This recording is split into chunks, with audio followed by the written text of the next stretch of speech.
Bienvenidos nuevamente a Agenda País. Como ustedes saben, semana a semana estamos abordando una diversidad de temas que son importantes para la sociedad salvadoreña desde una perspectiva académica. En esta ocasión vamos a abordar el tema denominado ¿qué hacer ante el agotamiento del modelo exportador de mano de obra en El Salvador? Antes de comenzar, vamos a compartir con ustedes un breve reportaje que destaca la enorme relevancia que tiene este tema para El Salvador. ¿Qué hacer ante el agotamiento del modelo exportador de mano de obra? Desde 1989, El Salvador ha estado aplicando un modelo económico de corte neoliberal, cuyo objetivo consistía en alcanzar a largo plazo un crecimiento sostenido de la economía y elevados niveles de empleo, con base en la diversificación y aumento de la producción exportable mediante el uso intensivo de la mano de obra. En la práctica, sin embargo, los resultados generados por el modelo han estado lejos de lo esperado, tanto en crecimiento económico como en empleo y desempeño del sector exportador. Las tasas de crecimiento económico durante los últimos 25 años han sido de las más bajas de Latinoamérica. De las 70,000 personas que ingresan anualmente al mercado laboral, únicamente 10,000 logran obtener un empleo formal en el país y, en cuanto a las exportaciones, las que más han crecido no son las de bienes y servicios intensivos en mano de obra, sino las de mano de obra. Tan es así que se estima que, actualmente, cerca de 3 millones de salvadoreños, que representan más del 30% de la población del país, residen en el exterior. Producto de ello, las remesas familiares representan el 22% del Producto Interno Bruto y tienen más peso en la economía que las exportaciones de bienes y servicios.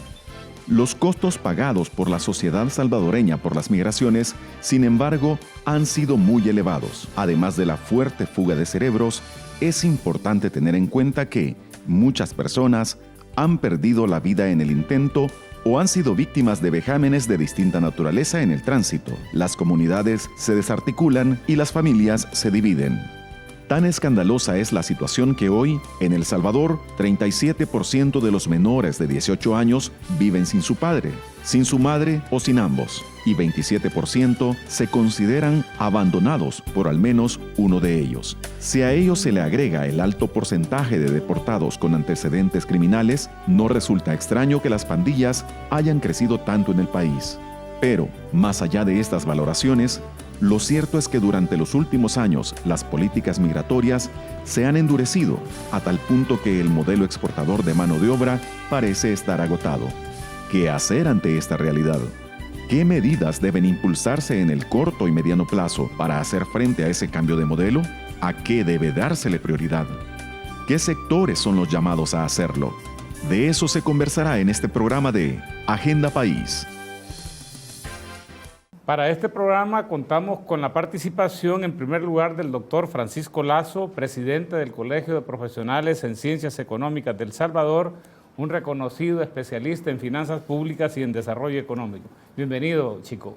Pues es un placer, William, y gracias por la invitación en esta oportunidad con el buen amigo aquí, Juan José, que ya tenemos muchos años de andar en estas luchas. Bueno, justamente nuestro otro invitado es el licenciado Juan José García, sociólogo, también especialista reconocido en el tema de las migraciones. Bienvenido, Juan José. Muchas gracias, William, por la invitación. Es un honor compartir el set con Chico y contigo para abordar este tema que es de carácter estratégico. Bueno, como ustedes dicen, con Chico y con Juan José comenzamos hace aproximadamente unos 30 años en la academia y ahora pues básicamente estamos juntos aquí para analizar un tema de suma importancia. En el reportaje veíamos que desde hace 30 años El Salvador le ha venido apostando a un modelo que buscaba lograr tasas de crecimiento robustas y sostenidas a partir de la ampliación y diversificación de las exportaciones intensivas en el uso de la mano de obra.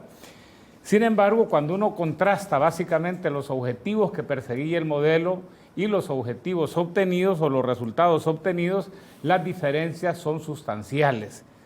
En el tema de las exportaciones, si bien es cierto, han experimentado un crecimiento, realmente lo que más dinamismo ha experimentado en el país son las exportaciones de mano de obra, o sea, las migraciones. Por otro lado, se decía pues que los sectores más dinámicos iban a ser los sectores transables, que están básicamente o corresponden a los sectores de la agricultura y los servicios, de la agricultura y de la industria, pero lo que observamos es que las ramas que más han crecido son las de los servicios y del comercio. Por otro lado, las importaciones también han crecido más que las exportaciones, el consumo ha crecido más que la producción y adicionalmente, contrario a lo que se esperaba, las finanzas públicas, en vez de haberse fortalecido, se han deteriorado. Y por si eso fuera poco, en los últimos años el país también se ha visto sacudido por una ola de violencia sin precedentes, también explicada en gran medida por las fracturas sociales ocasionadas por las migraciones, en un primer momento sobre la familia, después sobre las comunidades y después sobre el conjunto del país. Dentro de ese contexto quisiera comenzar preguntándole a Chico, ¿podría concluirse que el modelo económico practicado durante los últimos 30 años en El Salvador está agotado? Yo diría que sí, pero no el modelo exportador de mano de obra, sino que esta es consecuencia del agotamiento de lo anterior, que quizás nunca estuvo vigente. El último efectivo fue el sustitutivo de importaciones que llegó hasta en los años previos al conflicto, cuando se habló a partir de la finalización del conflicto con el modelo fomento de exportaciones, nunca se dio en la realidad, y uno lo puede ver que de esa época a la fecha lo que observamos es una sobrevaluación de la moneda nacional, aunque sea el dólar. Eso genera un sesgo anti-exportador, es decir, las exportaciones cuesta que se vuelvan competitivas con esa situación por el tipo de cambio fijo que tenemos, y esto es un favorecimiento de las importaciones, es decir, es más barato importar que producir, y eso lo vemos cuando uno anda en los diversos centros comerciales. Ahí lo que predomina son productos importados versus la producción nacional, es decir, nos hemos vuelto al revés de lo que se planteó a inicios de los años 90, de ser un modelo fomentador de exportaciones a un modelo favorecedor de las importaciones, y eso es lo que nos ha traído como consecuencia un creciente nivel de déficit comercial con el exterior, que nos está realmente complicando por todos lados, por la balanza de pagos, por continuidad de la dolarización, es decir, nos genera muchos problemas y además de deterioro de la producción nacional. Como bien lo decía William, si uno ve cuál es el aporte que en este momento tiene el sector primario, el agropecuario y el sector industrial, el primario anda como el 5 o 6% del PIB, el industrial también ha caído a algo así como el 17%, en la suma de ambos, 22, 23% contribuyen al PIB, quiere decir que los servicios tienen 77% de contribución, y eso hace que sea un sector que más esté creciendo. Ahora, pero fíjate, yo me recuerdo el informe del país del Banco Mundial, si mal no me recuerdo, debe haber sido del 94, 95, ahí 2004, 2005, en los inicios de la administración Saca, que se destacaba que si uno examina el marco de política sugerido por el consenso de Washington, que básicamente correspondían al modelo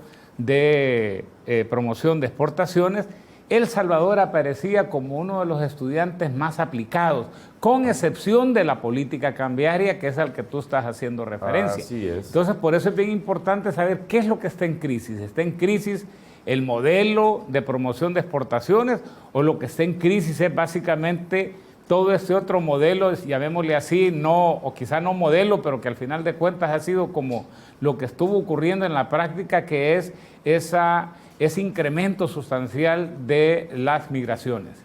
No, definitivamente, es decir, de 10 políticas que tiene el decálogo, valga la redundancia, de Washington, El Salvador saca 9.5. Solamente en tipo de cambio flexible no, porque lo unificó, y en las restantes 9 las cumplió. Una nota más, pero las cumplió. Entonces, la política cambiaria como que sí le ha impactado seriamente a la economía, y lo que le estoy diciendo por el nivel de sobrevaluación que tenemos, porque las tasas de inflación en El Salvador son más altas que las tasas de inflación de sus principales socios comerciales, entiéndase Estados Unidos.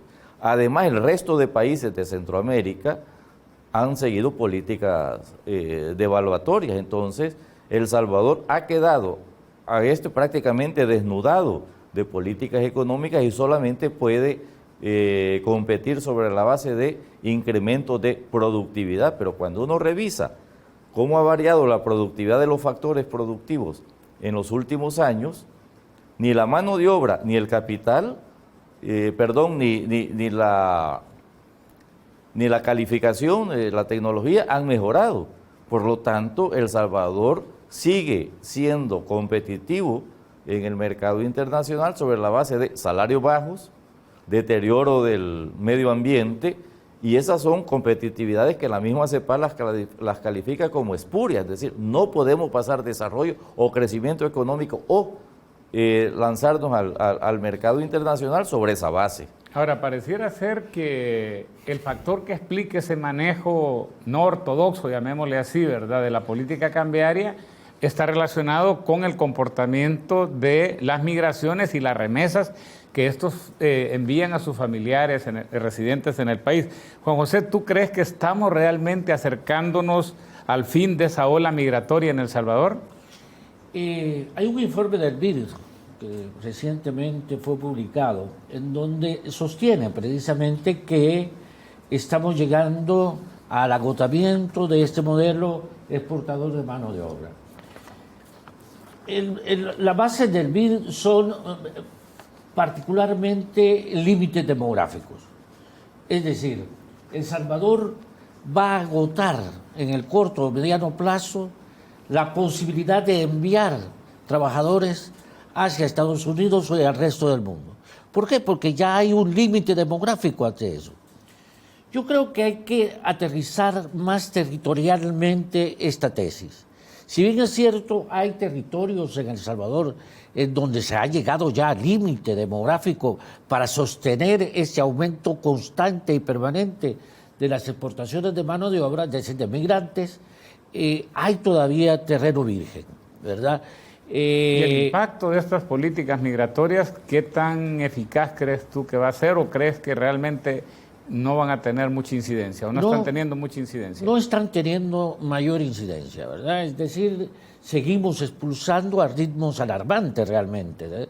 300, 400 salvadoreños diariamente salen en búsqueda del sueño americano, en búsqueda de mejores oportunidades. ¿Y cuántos llegan, Juan José? Porque uno salen 300, pero ¿cuántos realmente terminan llegando? Veamos un caso. Según el censo de Estados Unidos y las proyecciones del censo hacia el 2015, del 2010, que fue el último censo, del 2000 al 2015, la tasa de crecimiento de los salvadoreños en Estados Unidos es del 65% anual.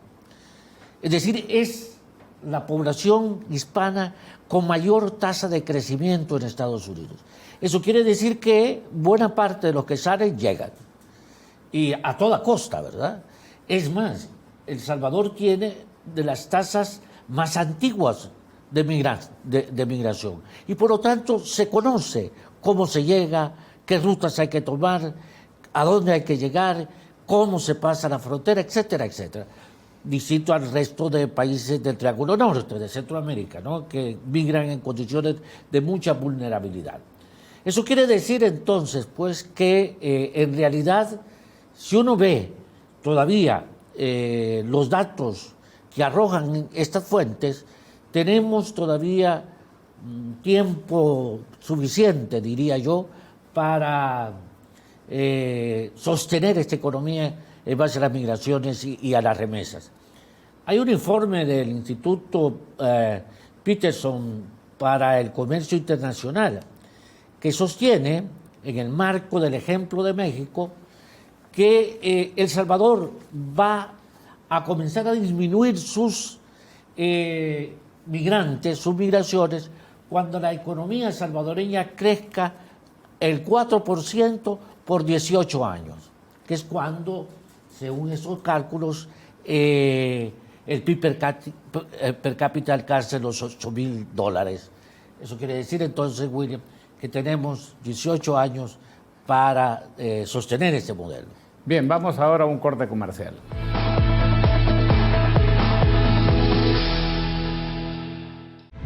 Solo los pioneros definen el camino. Hoy te proponemos un nuevo reto.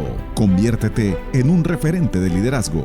Ahora, el verdadero reto es atreverte a explorar nuevas opciones de especialización profesional en tu tiempo y en tu espacio. Primera maestría virtual en Administración de Negocios, con una plataforma dinámica y accesible desde cualquier dispositivo, con bibliotecas virtuales a tu disposición. Atrevámonos a ser mejores. Primera maestría virtual en Administración de Negocios. Universidad Tecnológica de El Salvador.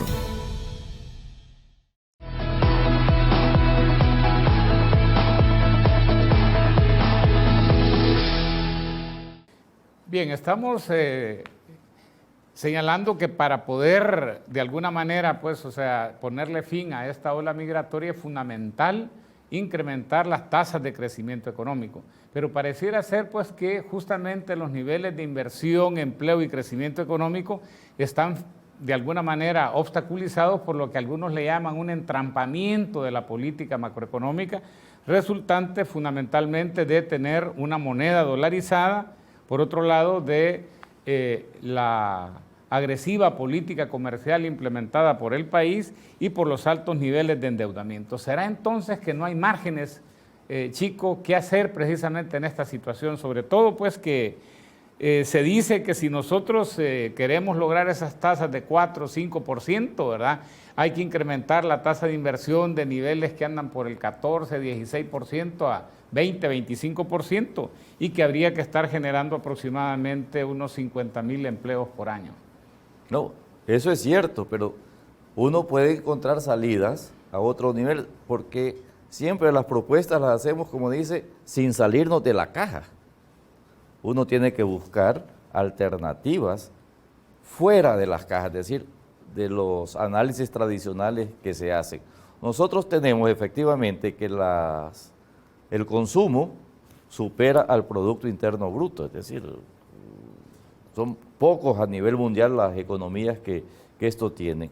Y tenemos remesas que superan el 20% del producto del PIB.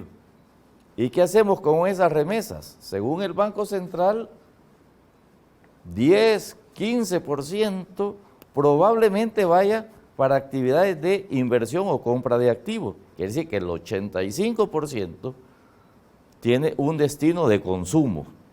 Debemos de cambiar esta situación, pero siempre hemos dicho, miren, para invertir a través de las remesas, hagamos que los receptores inviertan. Yo creo que ese no es un mecanismo válido.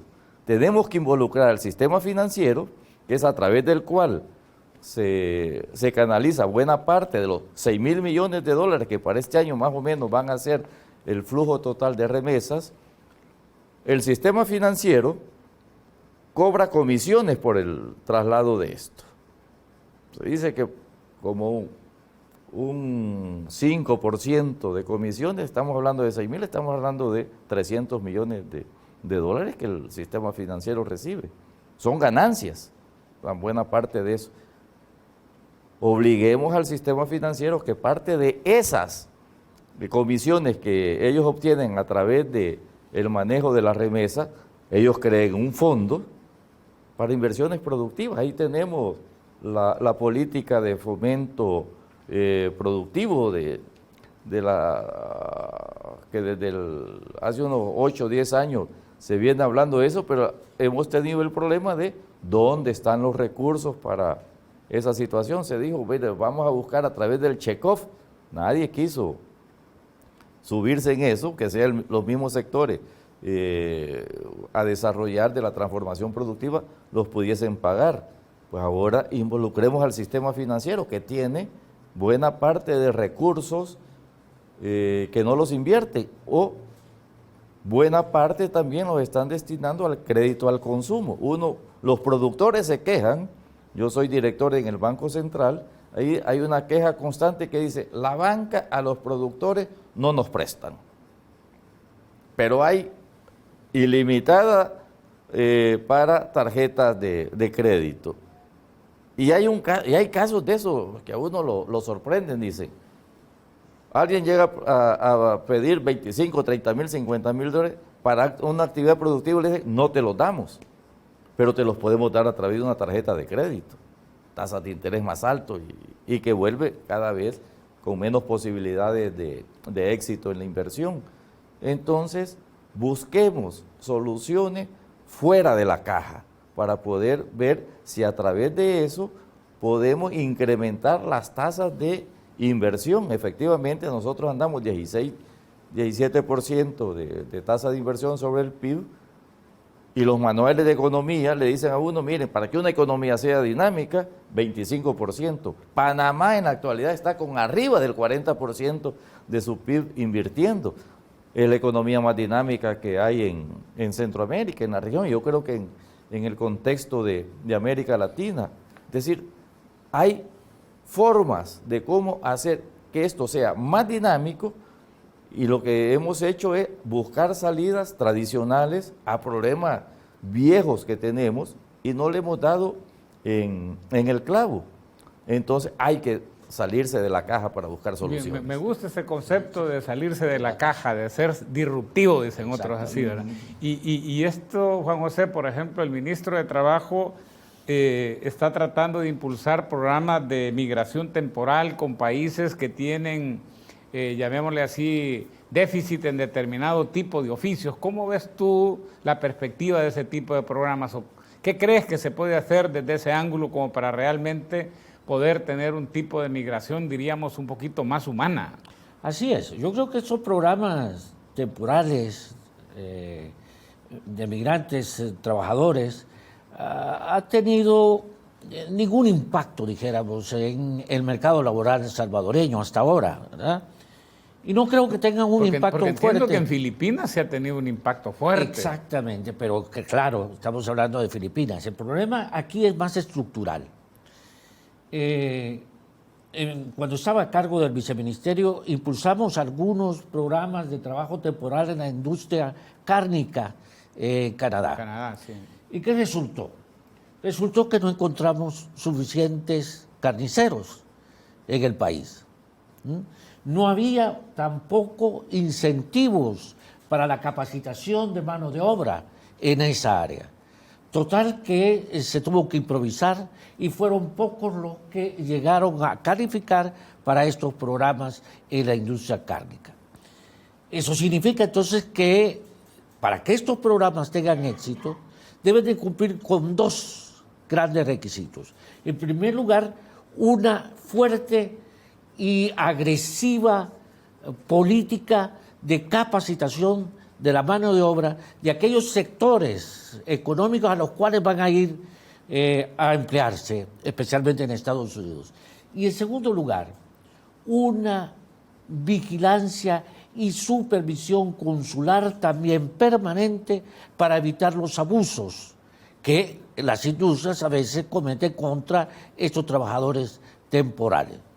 Sin esto yo creo que no es posible que estos programas de trabajo temporal tengan algún impacto fuerte y sostenido para aliviar esta migración deshumana, esta migración irregular que viola todos los derechos, no solamente de los trabajadores, de las familias y de los habitantes salvadoreños. Yo creo que entonces, pues, que en el corto plazo vamos a ver programas pequeños, ¿verdad?, sin impacto en el mercado laboral salvadoreño.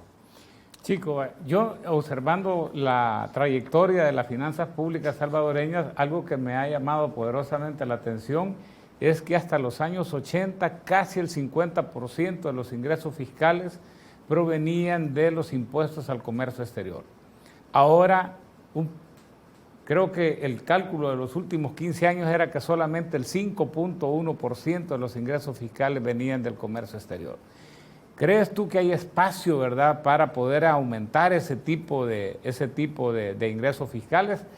sobre todo tomando en cuenta pues que una palabra que se volvió casi que proscrita, ¿verdad?, en las últimas décadas, como el proteccionismo, ha vuelto a ganar como algún tipo de reputación, ¿verdad? Sabemos precisamente que en las relaciones entre China y Estados Unidos parte del problema también está relacionado con las diferencias en términos de la apreciación de una moneda con relación a otra, que es algo que nosotros también estamos experimentando.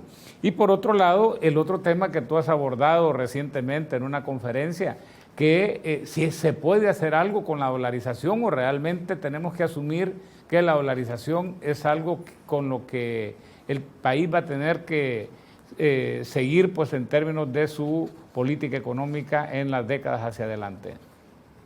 Uno lo que puede observar respecto de la dolarización, ya llevamos 19 años y en ningún gobierno ha dicho ni revisar ni hacer nada sobre la dolarización. Es la más absoluta que hay de todos los procesos de dolarización. Panamá y Ecuador pueden emitir moneda fraccionaria, El Salvador no puede emitir, es decir, perdió completamente la capacidad de emisión monetaria. Nos genera problemas, sí, la dolarización, pero nos genera riesgo de desdolarizar y es a lo que se le tiene más miedo.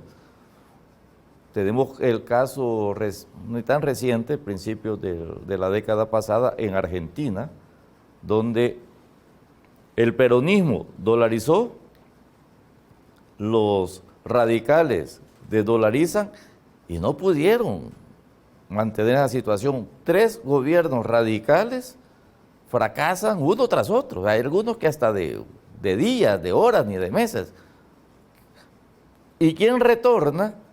Los peronistas con los Kirchner, y son los grandes salvadores cuando el peronismo mismo había causado los problemas de la dolarización. Ahora, pero hay países como Panamá que han logrado tener éxito con la dolarización, no ha sido problema, aunque por supuesto, por eso digo, han manejado de manera diferente a El Salvador las otras políticas macroeconómicas, como la política fiscal o la política comercial. No, pero Panamá tiene un recurso estratégico que se llama el canal, que nosotros no tenemos ningún recurso estratégico al cual echar mano para poder obtener recursos excedentes. Nosotros, si no producimos lo tradicional o lo no tradicional, estamos complicados y necesitamos, por lo tanto, incrementar los niveles de productividad. Panamá sí lo ha hecho, además Panamá está invirtiendo, como le digo, más allá del 40% de su producto. Es decir, es la formación bruta de capital. Nosotros andamos 17%, es decir, estamos muy atrasados. Pero ¿y ese nivel de inversión de Panamá será en gran medida simplemente porque el país se ha vuelto más atractivo para la inversión privada o porque hay un liderazgo también en materia de inversión pública? Las dos cosas, porque tenemos las obras de ampliación del canal no son privadas, son públicas. El metro no es privado, es público. Están haciendo también un tren transoceánico, ahí son chiquitas las distancias, son no sé si 75 kilómetros, 75 vías, es decir, es relativamente corto aquello. Todo eso son inversiones públicas que se están haciendo. Tienen una cantidad de puertos de primer nivel que nosotros en El Salvador, a Cajutra no les compite a ellos. Ya no digamos la unión que tiene, nunca ha operado prácticamente. Es decir, hay una definición de políticas públicas en Panamá al respecto y con una ventaja en Panamá. Han habido cambios de gobierno, cambios de partido político y el horizonte se mantuvo. Probablemente algunas modificaciones, pero el horizonte se lo trazaron y ahí está Panamá, cosa que nosotros no hemos tenido en El Salvador, no de los últimos 30 años, estoy hablando probablemente de los últimos 60 años, que lo que hemos tenido son políticas pendulares.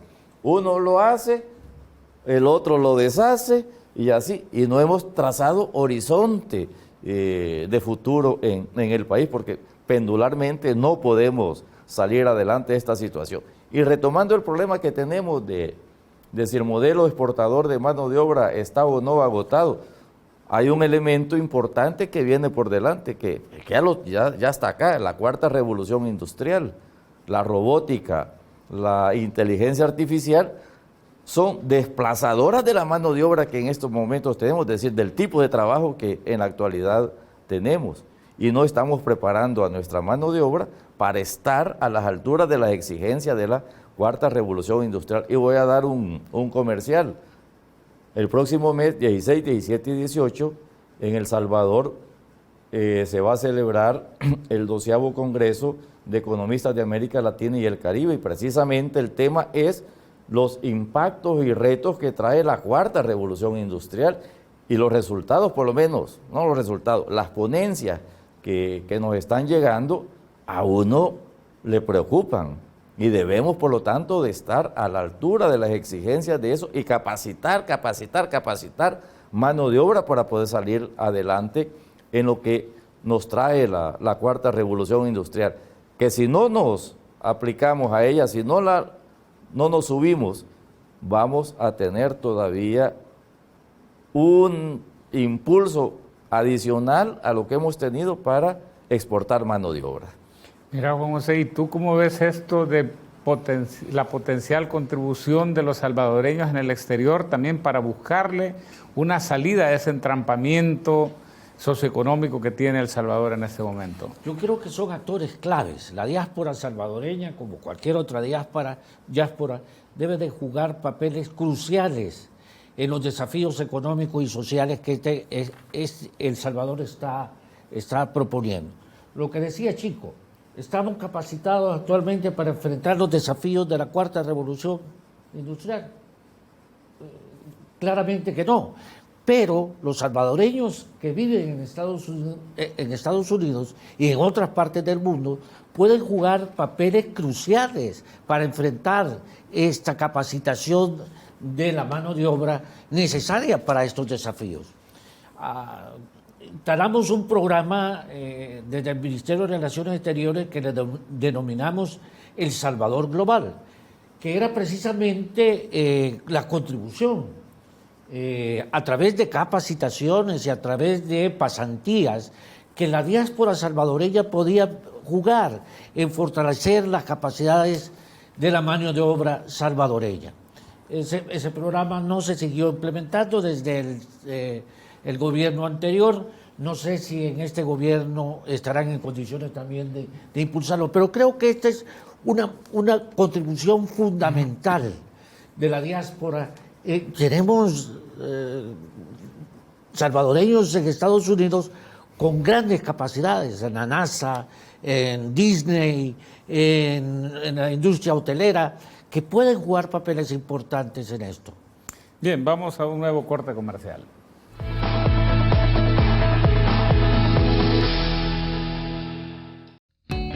Gramática al día. Sea bienvenido a Gramática al Día, el espacio que promueve el buen uso de la lengua española. Hoy hablaremos sobre la escritura de algunos números cardinales complejos.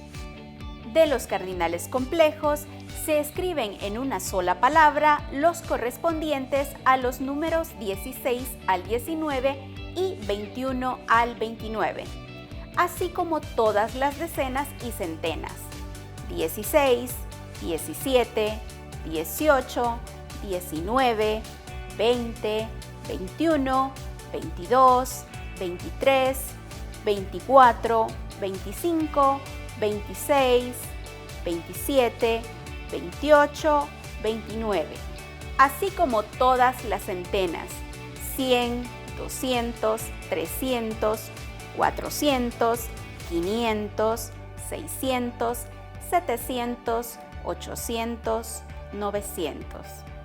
Le invitamos a estar pendiente de nuevas ediciones de Gramática al Día. Una producción de la Universidad Tecnológica y la Academia Salvadoreña de la Lengua, con el auspicio de Canal 33.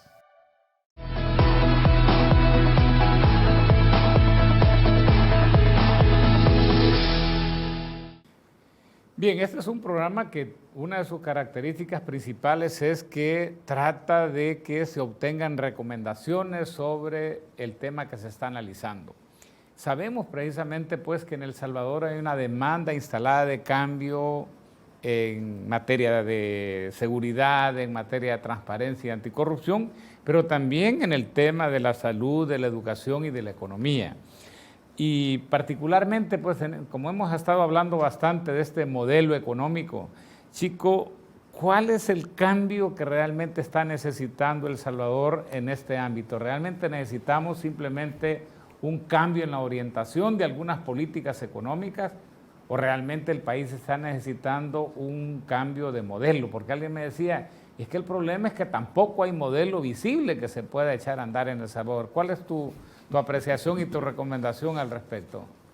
Buena pregunta, la del millón. No, hay cosas que hay que hacer. Nuestro sistema educativo no está adecuado a las nuevas realidades, a los nuevos retos que tenemos. Somos memorísticos, quieren que seamos una enciclopedia. Cuando la enciclopedia del conocimiento, y la tenemos aquí a un clic, quiero saber algo, y lo aprieto y ahí está. Pero esto, ¿qué es lo que no me puede dar? Son habilidades, valores, capacitación para el trabajo, para hacer mejor cada vez las cosas. A mí me gusta mucho dentro del plan Cuscatlán, las becas Roque, que vamos a mandar a 5,000. Qué bueno que mandemos a capacitar gente, pero tiene que ser gente que vaya a ser capacitada para que cuando venga apoye procesos productivos, ingenieros, pero que vayan a nivel de doctorado. Aquí ninguna universidad en El Salvador ofrece una maestría, ya no digamos doctorado, en ingeniería, no hay ninguna. Lo tenemos en la supraestructura, pero no en la infraestructura. Necesitamos contar con eso.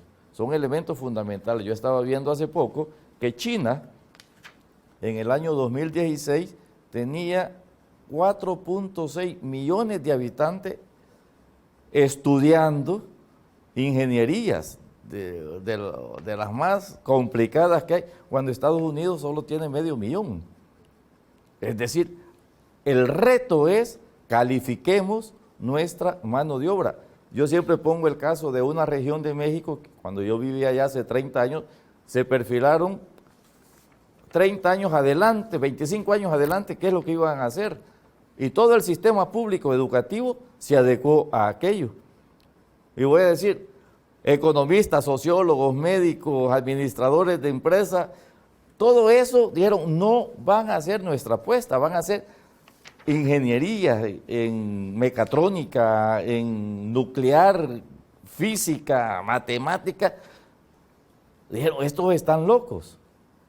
30 años después es el principal polo de atracción de inversión de alta tecnología. La automotriz, para allí está, la química, ahí está, la robótica, ahí está. Crearon su Silicon Valley adecuado a sus circunstancias y ahora le pegaron en el clavo. Aquí jamás nos hemos propuesto un cambio trascendental en el sistema educativo que nos lleve a eso. Debemos de favorecer esta situación. Yo también fui viceministro y me recuerdo que con el viceministerio de Ciencia y Tecnología del Ministerio de Educación, México nos ofreció 500 becas. No se va a ir nadie. ¿Por qué? Por las condiciones que El Salvador de restricción imponía, por problemas con la Corte de Cuentas. Creo que de las 500 becas se fueron 5. Desperdiciamos 495 oportunidades. ¿Por qué? Porque no estamos adecuados para eso, por problemas técnicos que no deberían de darse, si es el futuro del país el que está en juego y hacia eso le debemos de apostar. Juan José, y desde la perspectiva sociológica, ¿cómo o qué hay que hacer para propiciar esos cambios? Bueno, en primer lugar, se requiere que estos becarios regresen al país. Actualmente, de todos los que se van, el 10% regresan a apostarle al país. Y eso pasa por una apreciación sociológica. En este momento, el trabajo y el estudio, el empleo y el estudio, dejaron de ser en el país mecanismos de movilidad social. Tú puedes estudiar lo que quieras, pero no vas a pasar de ser lo mismo.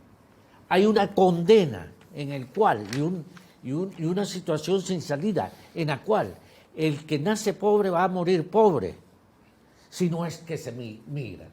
Esa es la única ventaja que tenemos en este momento, la única salida a este grave problema es que este es un país sin esperanza. La esperanza está fuera. Martín Caparrós tiene una frase muy interesante que dice que el futuro ya no es un problema de tiempo, sino el futuro es un problema de localidad. ¿Dónde está el futuro? Entonces, ¿no? ¿Cuándo es el futuro? No importa. ¿Dónde está el futuro? Pues el futuro está en Estados Unidos, ¿verdad? Y la gente, la población salvadoreña percibe esto. Los muchachos que están estudiando hotelería y turismo, por ejemplo, en Apastepeque, en el Instituto Nacional de Apastepeque, nos decían, sí, yo voy a salir bachiller en hotelería y turismo. Ah, qué bueno. Pero ¿y dónde me voy a emplear? En La Laguna, ahí hay un proyecto turístico, pero si está tomada por la pandilla 18, ¿cómo voy a ir yo a trabajar ahí? Entonces no me queda otra alternativa más que emigrar si quiero salir adelante, si quiero realmente progresar y mejorar mi calidad de vida. O sea, aquí no lo podemos hacer. Pero hay un momento político que está viviendo. A mí me llamó poderosamente la atención los resultados de la última encuesta de la prensa gráfica, donde por primera vez en años aparece que la población está opinando pues que, llamémosle, la confianza, la perspectiva del país, el rumbo, entre los que consideran que es adecuado es superior a los que consideran que es incorrecto.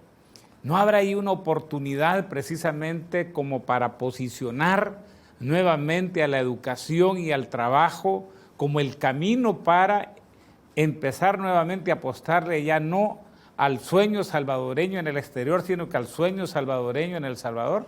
Por supuesto que sí. Ese es un buen comienzo, ¿verdad? Que la gente comience y especialmente los jóvenes, ¿verdad? Comiencen a creer que aquí hay esperanza, que la esperanza no viaja sin visa, sino que se crea aquí, se desarrolla aquí, me parece un buen punto de partida. Pero eso tiene que traducirse en políticas públicas adecuadas, tiene que traducirse en posibilidades de cambio de valores. El problema no solamente es vamos a salir adelante si incrementamos el Producto Interno Bruto, si crecemos más, si hay mayor inversión.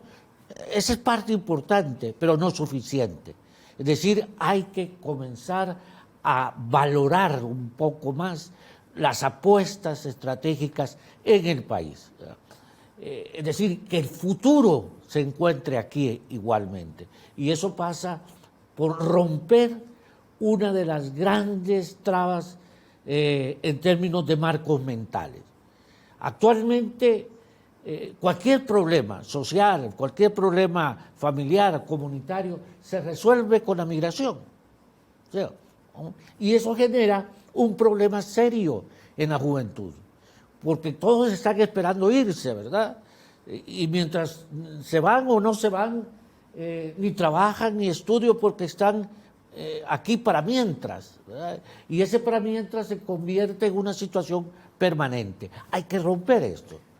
Chico, yo estaba observando estadísticas de empleo y, por ejemplo, observaba que durante la administración Molina se generaron más trabajos formales que los que se generaron durante la administración Sánchez Serén. Más o menos andaba en la administración Molina por unos 12,000 y en la administración Sánchez Serén por 10,000. Pero decíamos, necesitamos, algunos dicen 70,000. ¿Será posible generar 50,000 empleos por año? ¿Y qué concretamente, cuáles serían quizá 3 recomendaciones concretas que tú harías para aproximarse a esa meta? Inmediatamente es imposible. Tenemos que mejorar los niveles de inversión, es decir, porque el empleo, quien lo genera, son las inversiones, y si no incrementamos el nivel de inversiones, eso se nos va a quedar nada más en un simple deseo. Yo me recuerdo cuando estábamos negociando. Perdón, pero y en ese punto, chico, vaya, tú hacías el caso de Panamá y a mí me llamó la atención porque yo participé en un congreso centroamericano de economistas de la desilusión que existía en la época de la presidenta Moscoso entre el presidente Martín Torrijos, anuncia que van a apostarle a la mega inversión de la ampliación del canal y prácticamente el panorama comienza a cambiar. ¿No tendremos nosotros alguna oportunidad, más o menos siguiendo el caso panameño, para disparar las tasas de inversión? Yo quisiera que tuviéramos un canal o algo así, pero construimos un puerto que no está funcionando, nos cuesta $200 millones y es el parqueo más costoso que hay a nivel mundial porque hay 20 vehículos, es lo que llegan cada día, ¿no? Entonces, debemos de saber dónde nos vamos a ubicar para esta situación. Y yo lo digo, si no capacitamos mano de obra, va a ser difícil que nosotros salgamos adelante. Cuba, después del periodo especial, cuando la Unión Soviética le retira el apoyo, se encontraron en una situación difícil y mandaron cantidad de gentes a capacitarse en el exterior en todo tipo de ingenierías. Regresaron y ahora Cuba, sus exportaciones de productos tecnológicos ya superó a la caña de azúcar, incluso El Salvador ya exporta más caña de azúcar que Cuba. Lograron transformar su matriz productiva sobre la base de capacitación de la mano de obra, que es otra situación que están haciendo los chinos.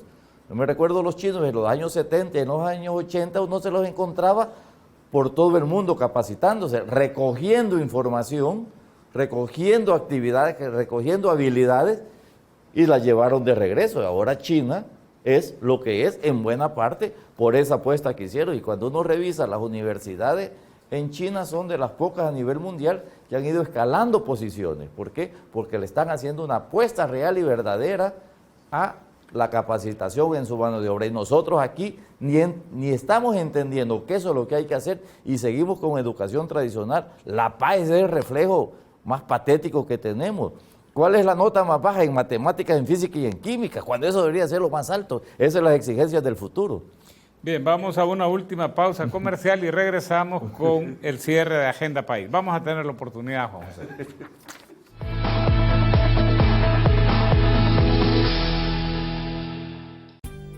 ¿Qué hacer ante el agotamiento del modelo exportador de mano de obra?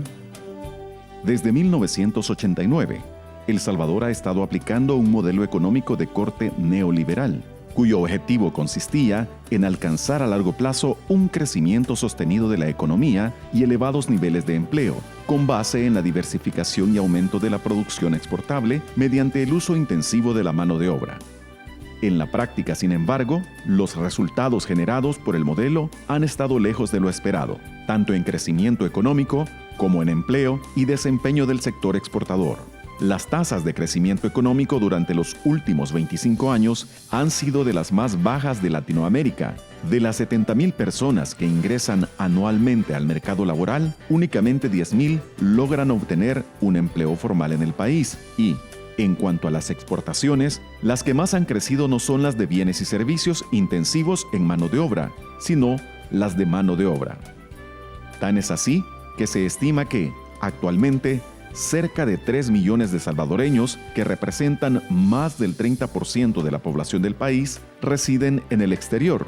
Producto de ello, las remesas familiares representan el 22% del Producto Interno Bruto y tienen más peso en la economía que las exportaciones de bienes y servicios. Los costos pagados por la sociedad salvadoreña por las migraciones, sin embargo, han sido muy elevados. Además de la fuerte fuga de cerebros, es importante tener en cuenta que muchas personas han perdido la vida en el intento o han sido víctimas de vejámenes de distinta naturaleza en el tránsito. Las comunidades se desarticulan y las familias se dividen. Tan escandalosa es la situación que hoy, en El Salvador, 37% de los menores de 18 años viven sin su padre, sin su madre o sin ambos, y 27% se consideran abandonados por al menos uno de ellos. Si a ello se le agrega el alto porcentaje de deportados con antecedentes criminales, no resulta extraño que las pandillas hayan crecido tanto en el país. Pero, más allá de estas valoraciones, lo cierto es que durante los últimos años las políticas migratorias se han endurecido a tal punto que el modelo exportador de mano de obra parece estar agotado. ¿Qué hacer ante esta realidad? ¿Qué medidas deben impulsarse en el corto y mediano plazo para hacer frente a ese cambio de modelo? ¿A qué debe dársele prioridad? ¿Qué sectores son los llamados a hacerlo? De eso se conversará en este programa de Agenda País.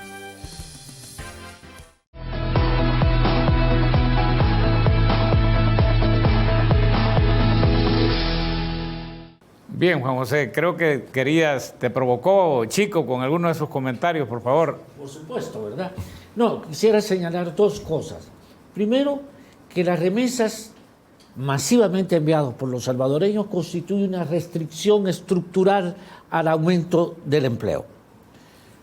Porque constituyen, en primer lugar, salarios de reserva para las familias receptores.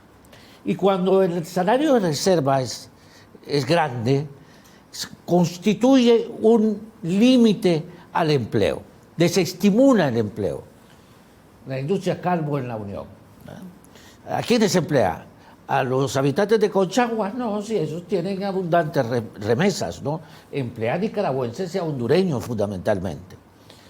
Y en segundo lugar, quisiera señalar, a manera de síntesis, que actualmente, desde hace 30 años, esta economía y este modelo de sociedad se ha convertido en adicto a las migraciones y a las remesas. Y lo que pasa con cualquier adicción, ¿eh? Necesita dosis cada vez mayor de migrantes y de remesas. Y ese es un límite estructural para esta economía, ¿eh? Y para este modelo de sociedad.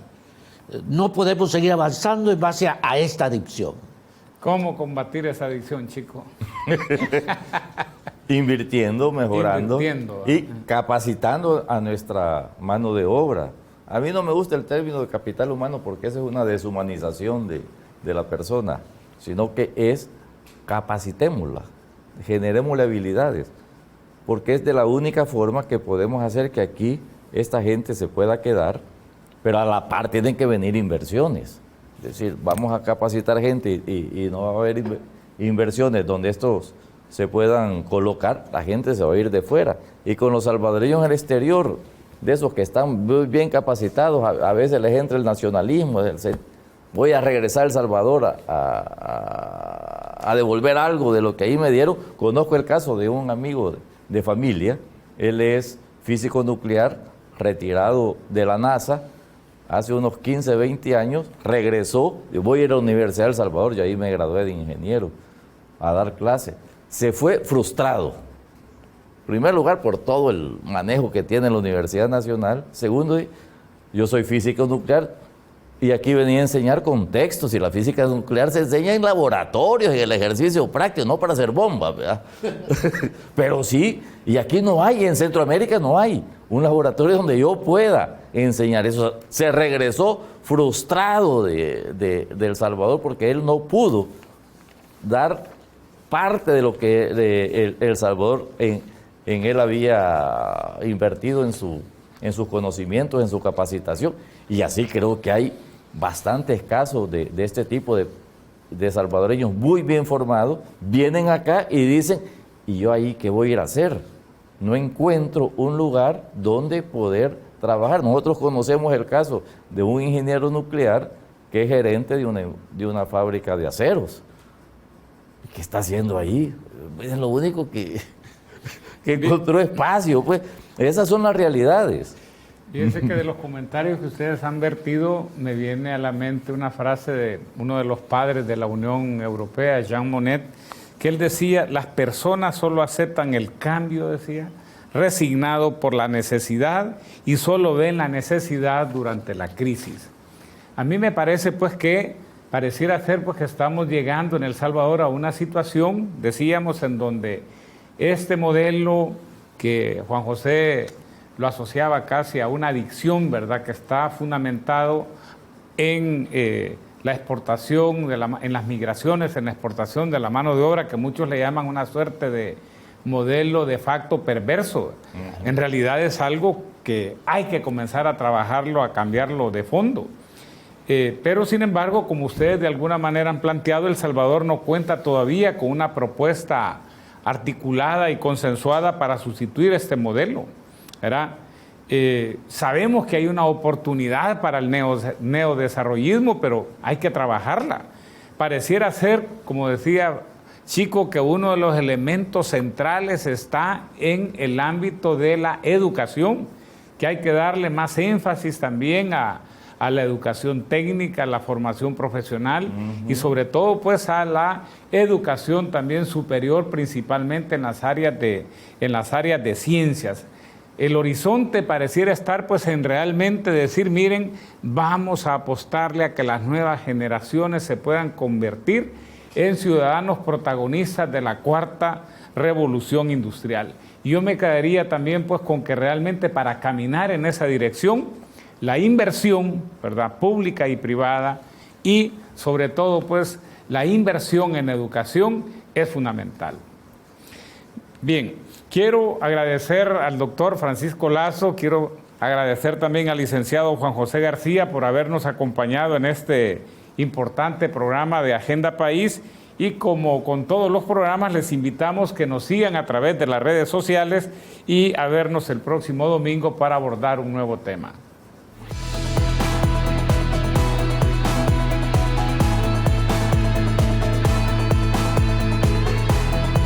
Hagamos la diferencia. Seamos mejores. Universidad Tecnológica de El Salvador.